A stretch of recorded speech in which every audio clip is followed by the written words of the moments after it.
औरंगजेब के बाद मुगल सल्तनत में गुटबाजी और अंदरूनी सियासत भले ही शुरू हो गई थी, पर काबुल से लेकर बंगाल तक इसी का सिक्का चलता था। मुगल शहंशाह की राजधानी दिल्ली उस समय पूरी दुनिया का सबसे बड़ा शहर था। इसमें 20 लाख लोग उस वक्त रहते थे, जो संख्या तब लंदन और पेरिस की कुल आबादी से भी कहीं अधिक थी। दिल्ली तो दुनिया के सबसे अमीर शहरों में तो थी ही, मुगल सल्तनत एशिया की सबसे अमीर सल्तनत थी। इसी दिल्ली की दमक ने नादिर शाह को अपनी ओर खींचा और 1738 में वह खैबर दर्रे को पार कर हिंदुस्तान में घुस गया। उस समय औरंगजेब के परपोते रंगीन मिजाज के मोहम्मद शाह का शासन था। 10 मई 1738 को नादिर शाह ने उत्तरी अफगानिस्तान पर हमला किया और 3 महीने के भीतर ही उसने दिल्ली के उत्तर करनाल में 3 मिली-जुली सेनाओं को हरा दिया। इसमें से एक सेना मुगल बादशाह की थी और दूसरी अवध और तीसरी दक्कन की थी। इनमें करीब 10 लाख सैनिक शामिल थे, जिन्हें नादिर शाह ने अपने 1.5 लाख सिपाहियों के बल पर हराया था। यह लड़ाई जीतने के एक हफ्ते बाद नादिर शाह ने समझौते के लिए मोहम्मद शाह को बुलावा भेजा।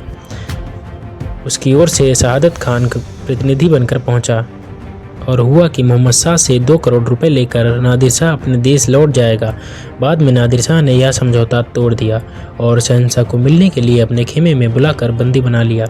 इस घटना के 2 दिन बाद नादिर शाह सुल्तान मोहम्मद शाह के साथ दिल्ली में दाखिल हुआ। नादिर शाह को बादशाह ने अपनी आरामगाह में रुकवाया और खुद जनाना महल में शिफ्ट हो गया। नादिर शाह के साथ उसके 40,000 सैनिक भी शहर में दाखिल हो गए।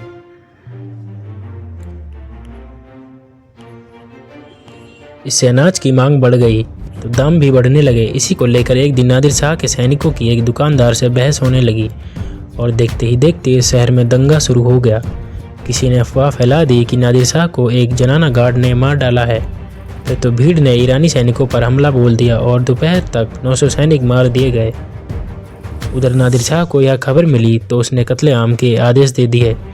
22 मार्च 1739 की सुबह वह लाल किले से घोड़े पर बैठकर शहर के निरीक्षण के लिए निकला और चांदनी चौक के करीब आधा मील दूर रोशन उद्दौला की मस्जिद पर जाकर खड़ा हो गया और सुबह 9 बजे कत्लेआम शुरू हो गया। दरीबा, चांदनी चौक और जामा मस्जिद के आसपास की गलियां खून में डूबने लगीं। लगभग 58 दिनों तक दिल्ली में कत्लेआम मचा रहा और 30,000 लोग गाजर मूली की तरह काट दिए गए। इसको रुकवाने के लिए दक्कन के निजाम उल मुल्क ने अवध के नवाब शहादत खान से गुहार लगाई तो उसने झिड़क दिया। फिर इसी शाम शहादत खान ने जहर देकर जान दे दी। इस पर निजाम खुद नादिर शाह के पास पहुंचे और जनता की जान की भीख मांगी। नादिर शाह तैयार हो गया, पर 100 करोड़ के बदले उसने दिल्ली को कई दिन तक लूटा। करोड़ों के हीरे जवाहरात, सोना चांदी से मन नहीं भरा तो नादिर शाह ने मुगल दरबार का तख्ते ताउस भी लूट लिया। इसके बाद वह लौट गया। इसी तख्ते ताउस में कोहिनूर और तैमूरिया मालिक जड़े थे, जो उसके साथ चले गए। साथ ही 350 साल में जुटाया गया दिल्ली सल्तनत का सारा वैभव भी खत्म हो गया।